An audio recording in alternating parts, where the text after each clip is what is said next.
And then during the Middle Ages as well, our good friend Thomas Aquinas, right?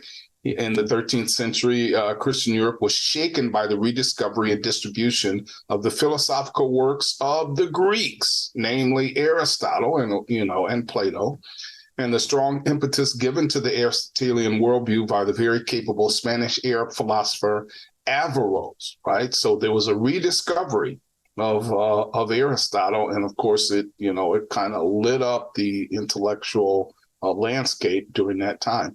And Aquinas, he was 1225 to 1278 is when he lived, offered a response to this challenge that would change the course of Christian philosophy and apologetics, right? And so a tremendous influence that the great teacher, Thomas Aquinas, was for the church.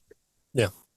Yeah, he sought to combat the challenge of the Greco-Arabic worldview by creating a Christian philosophy utilizing Aristotelian categories and logic. Again, didn't take on at first, like all good thinkers. And so there's been probably more books written about repercussions of that, both Protestant and Catholic, than probably have been written by Aristotle or by Aquinas himself. But in the Summa Contra Gentiles, he presents an apologetic directed primarily against Averroism, but also offering a sweeping, comprehensive Christian philosophy in Aristotelian terms. And this would be the joke of how everyone thinks a really big book is War and Peace.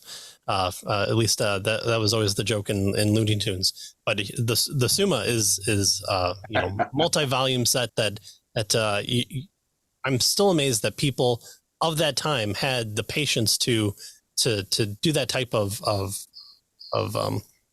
writing and just scholarship. And so again, I'll if I remember it, I'll put a link to the co-host that I did with Troy Frazier for when we talked about Aquinas as well. Yeah, it was amazing that people would, set aside the TV and the internet in order to read his book, right? Right. His volumes, actually. Right. So, yeah. It was really hard for them to charge their smartphones yeah. So, but Aquinas is probably best known for his 5 ways, that is 5 arguments for the existence of God. So these theistic arguments have been the subject of obviously enormous debate for over 2 centuries. Now it's interesting, in his works here, this piece of 5 ways here was really just a very small part, just a few pages, right? And so he didn't put a great emphasis on the 5 ways. But according to Aristotle, God or exist is vaguely recognized by all. That is, God, however, is not universally recognized. So he's vaguely recognized, he's not universally recognized, but people have some idea. And so God's existence then may be inferred from the nature of the world as, and these are the 5 ways. Changing, right? So he argues to God from the idea of change, right? Everything is changing. There must be something that doesn't change that kind of, gets the change going. And so that's God. Causative or causation, right? Every event has to have a cause. And so there needs to be a prime mover. Notice how he's getting some of these ideas from Aristotle, right? Right. And so God, he gets the God from this idea of causation. Contingency. So we live in a contingent universe where, all the things that we observed are dependent on something else. So there must be something that's non-contingent, that's necessary in order for these various contingent things to come from, right? And that necessary being is God. Graduated and ordered. Ordered is kind of like the design argument kind of thing. So these 5 ways then, again, mentioned very briefly in his works, have become extremely important and the subject of enormous debate since he put this together. Right.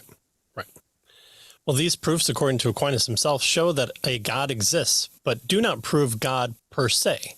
For Thomas Aquinas, faith in God ought to be based on the revelation in Scripture, not on the proofs. The proofs were apparently offered not as a refutation of atheism, which was not a serious option in Aquinas' day, but to show the coherence of Christianity with Aristotelianism. Again, Aquinas was big on trying to say, like, listen, there's a lot that we can learn from Aristotle, and to just say, oh, it's a dead Greek guy who was a pagan is to shirk off all the good that can come out of it. And so he's really pushing for the Aristotelianism, not for atheism, which doesn't really come to rise until the Enlightenment.